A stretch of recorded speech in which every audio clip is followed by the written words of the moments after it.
Marie Ardolaritas, your future RMT. So for today's topic, we're going to talk about urinalysis, more specifically, the chemical examination of urine. Hi everyone, I am Jovi Marie Ardolaritas from BSMD3A, and the topic that I am assigned now is the urobilinogen, the chemical examination of urine. So urine examination has three parts or three components: the physical examination, the chemical examination, and the microscopic examination. So kanang gilitin din ng chemical examination mo na atong topic nga na-assign karon, the chemical examination of urine, more specific on urobilinogen. So these are the composition of normal urine. So kanang gilitin din ha, urobilinogen mo na iyang normal value 0.5 to 4 milligrams. So urobilinogen is a conjugated bilirubin excreted into the duodenum. Through bile is converted by bacteria action to urobilinogen in the intestine. Major parts is eliminated in the feces.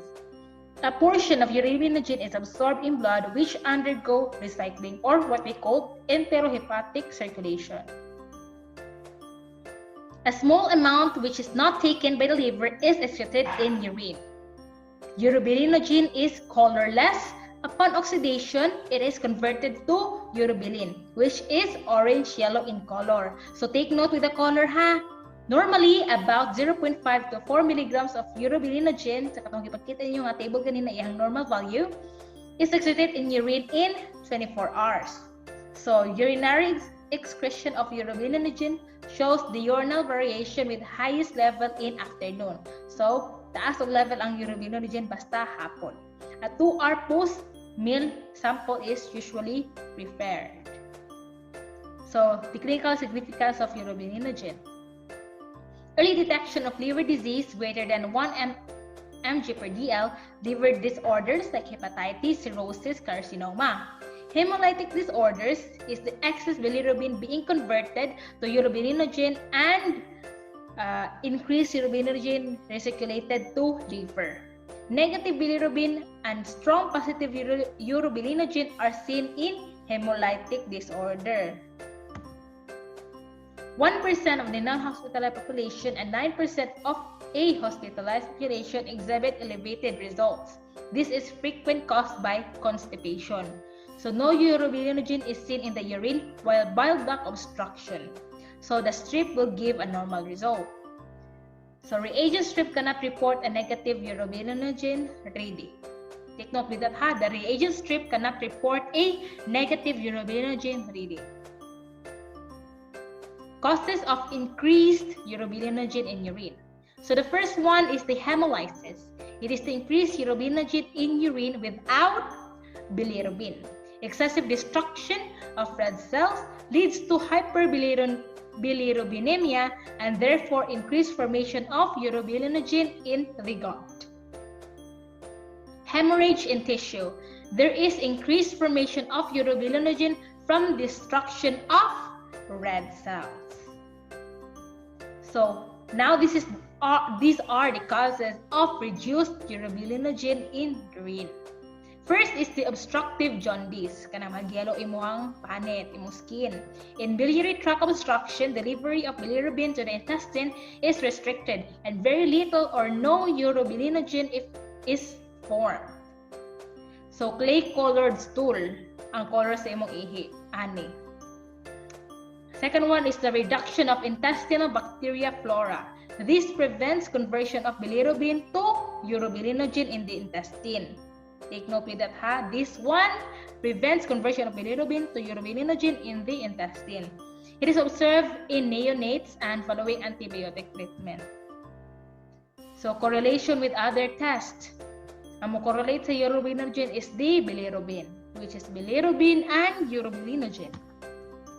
So urine bilirubin and urobilinogen in jaundice. So you can familiarize with the table and you can see its correlation. Muna siya. So, test for urobilinogen. Test na ni siya ha, tests. Mga test niya. First is the Ehrlich aldehyde test. The Ehrlich reagent, or what we call PDAB, or the dimethylaminobenzoaldehyde, reacts with urobilinogen in urine to produce a pink color. Pink color ni siya ha.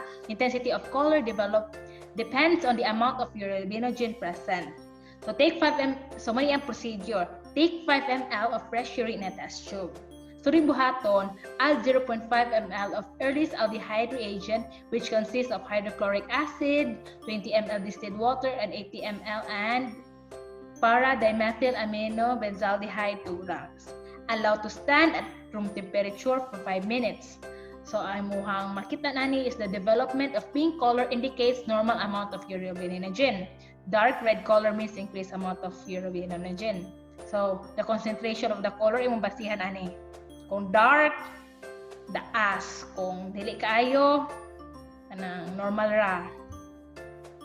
So normal value is less than milligrams per DL or at least unit specimen afternoon 2 to 4 p.m. So you can see in the table, ani, condition blood, urine bilirubin, and urine urobilinogen. Kaya mo correlate na silang duha. Hemolytic disease, liver damage, product obstruction, makita nimo din ha ilang mga results. O mabasihan nimo din ha ang ilang results. So the second one is the Watson-Schwartz test. The Watson-Schwartz test distinguish between both urobilinogen and porphobilinogen. So yung procedure is add 1 to 2 ml of chloroform, shake for 2 minutes and allow to stand. Pink color in the chloroform layer indicates presence of urobilinogen, while pink coloration of aqueous portion indicates presence of porphobilinogen. False negative reaction can occur in the presence of first urinary tract infection, nitrous oxidized urobilinogen to urobilin. Antibiotic therapy, gut bacteria which produce urobilinogen and are destroyed. So the third one is the reagent strip method. This method is specific for urobilinogen.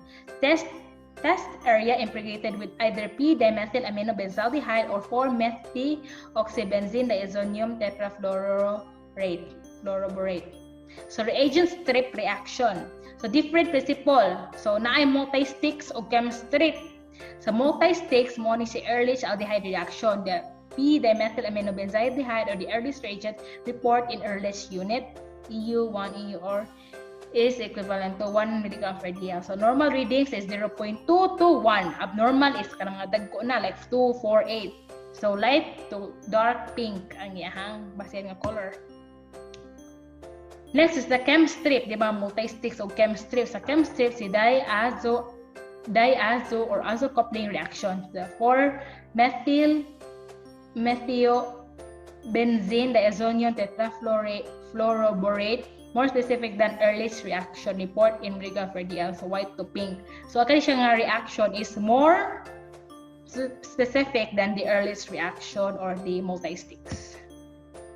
So reagent strip reaction, makita nimo si multi-sticks o si chemstrip. So reagent strip reduction for urobilinogen. So magkuha kag 60 seconds ani ha. So dinhi makita nimo burag sumari adto nilang duha og ilahang interferences. Principal reagents nga gamit og interferences. So sa interferences, mohatag og false positive kay si Ehrlich reactive compounds. While mohatag og false negative is the old specimen, preservation in formalin and high concentration of nitrite. Mo ni mohatag og false negative niya. So reaction interference. Ehrlich reaction on multi-sticks is subjected to a variety of interference referred to as Ehrlich reactive compounds that produce false positive reaction. This includes porphobilinogen, indicates sulfonamide, methyl dopacocaine, chloramine, and p-aminosalicylic acid. So nabasa na nato dito sa table. The presence of porphobilinogen is clinically significant. However, the reagent strip test is not considered a reliable method to screen for its presence. Take note with that the reagent strip is not considered a reliable method. So both tests, urobilinogen is highest after meal.